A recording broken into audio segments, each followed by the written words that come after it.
বনলতার বিয়ের পরের দিন চলে যাওয়ার পিছনে আসল কারণটা কিন্তু শুধু আমিই জানি। এই বাড়িতে চুরি তুমি করেছো?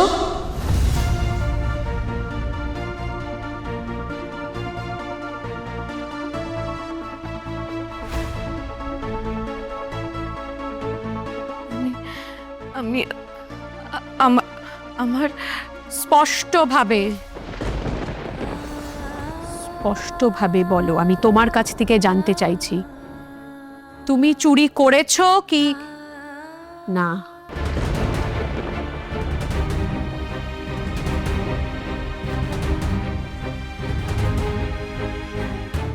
যেটা সত্যি সেটা বলে দাও বনলতা। এটা কিন্তু 2-4 হাজার টাকার ব্যাপার নয়, লাখ লাখ টাকার গয়না চুরি গেছে মায়ের।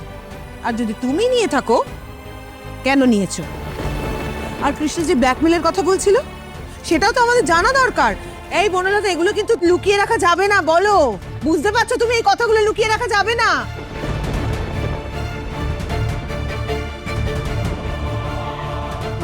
আমাকে একটু সুযোগ দাও, আমাকে একটু সবটা বুঝিয়ে বলার সুযোগ দাও। আমি সবাইকে সব বুঝিয়ে এই যে বলছি। পরে যা বোঝানোর পরে বোঝাবে। এখন আমি তোমার মুখ থেকে শুধু হ্যাঁ বা না শুনতে চাইছি, আর কিছু না।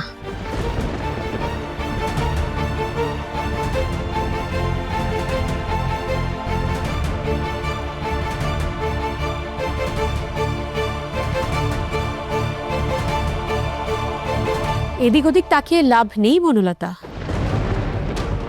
আমি এতদিন জানতাম যে আমার ছেলে অকারণে মিথ্যে কথা বলে না, তো এখন এই বাড়ির যা পরিস্থিতি, তাতে আমার অনেক ধারণাই মিথ্যে হয়ে যাচ্ছে।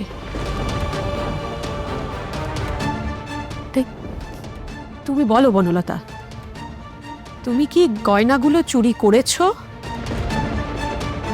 কাকি কাকি, তুমি আমার কথা শোনো, আমি তোমাকে বোঝাচ্ছি কি হয়েছে। আমি তোমাকে বলছি।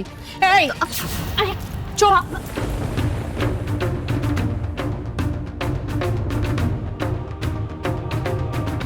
আমি আমার ছেলের বউয়ের সঙ্গে কথা বলছি, এই পরিবারের একজন। আর তোমাকে একটা কথা অনেকবার বলেছি আমি, যে এই বাড়ির তুমি কেউ হও না। চুপ করে দাঁড়াও একেবারে। বলো, আমি তোমার উত্তরের জন্য অপেক্ষা করছি বনলতা। তুমি চুরি করেছো কি করনি?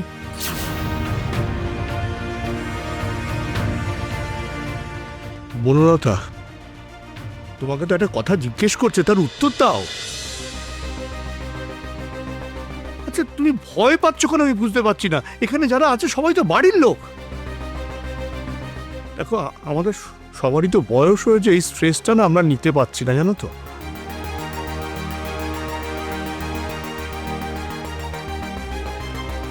মানে তোমার কিসের ভয়?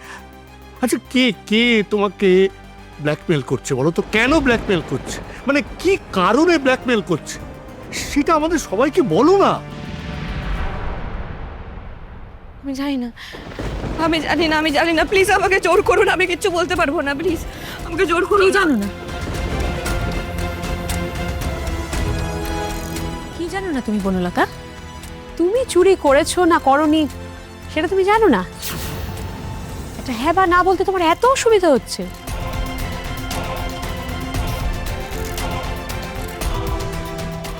বলে ফেলে বনলতা। আচ্ছা বনলতা, তুমি এখনো বুঝতে পারছো না তোমার মিথ্যে, তোমার অভিনয় আয়ু শেষ হয়ে গেছে। আর মিথ্যের মোড়ক দিয়ে তুমি নিজেকে আড়াল করে রাখতে পারবে না।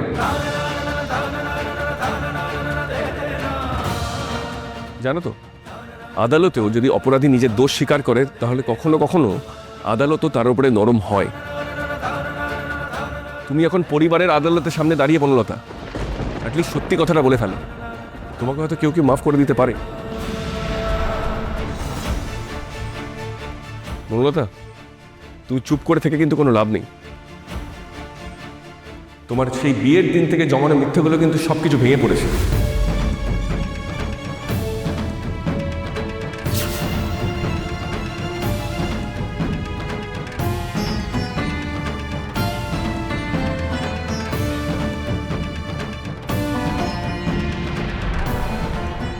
বিয়ের দিন থেকে জমানো মিথ্যে কথা মানে?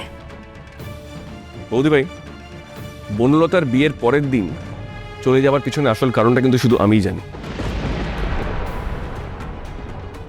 বনলতা, তোমার সব অন্যায়ের পিছনে কিন্তু একটাই কারণ। তুমি যদি সেই সময়ে সত্যি কথাটা যদি বলতে, যদি তখনই সবাইকে সবকিছু যদি জানাতে, তাহলে আজকে এতটা তোমাকে নিচে নামতে হতো না, আর এত এত মিথ্যের পাহাড়ও জমতো না। শোন কৃষ্ণ, তোর এই সাসপেন্স ক্রিয়েট করা কথাগুলো শুনতে আমার আর ভালো লাগছে না।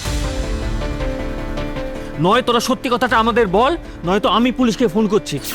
তো ইন্সপেক্টর লাহিড়ী এসে সবার সামনে সবটা ক্লিয়ার করে দিক। না, পুলিশ না। দাদা ভাই প্লিজ প্লিজ পুলিশ ডেকো না, প্লিজ পুলিশ ডেকো না। তাহলে তুমি সত্যিটা বলো।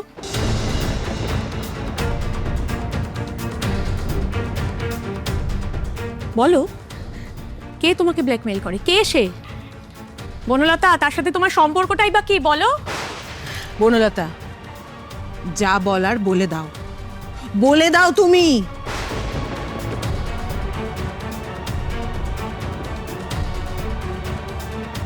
তুমি তো জানো ছোটর হাইপার টেনশন, বেশি উত্তেজনা ওর জন্য ভালো নয়। তোমার জন্য যদি ওর কিছু হয়ে যায়, এবারে কেউ কিন্তু তোমাকে ক্ষমা করবে না।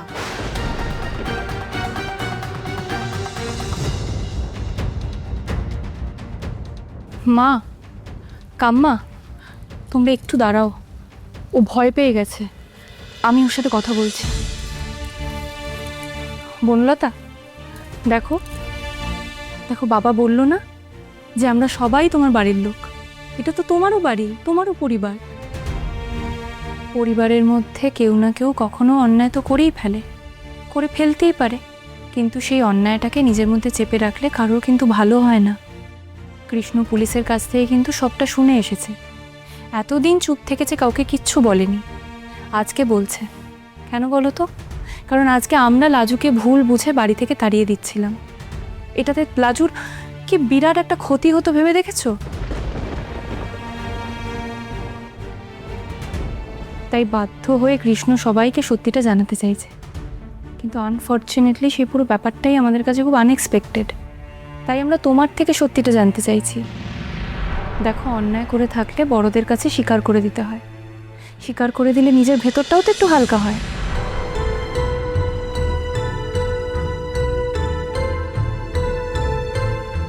আমরা কেউ তোমার শত্রু নই বনলতা। তুমি যদি সত্যি অন্যায়টা করে থাকো, আমরা চাইছি তুমি আমাদের আসল কথাটা খুলে বলো। আরে আমি পুলিশ টুলিশ ডাকবার একবারে এগেনস্টে, তুমি একদম ভয় পেও না। আমি এই কথাটা বললাম এই ছেলেটার জন্য, কারণ এই ছেলেটা সমানে হেয়ালি করে যাচ্ছে, ও কিছুতেই আসল কথাটা আমাদের বলছে না, সবটা আমাদের জানাচ্ছে না।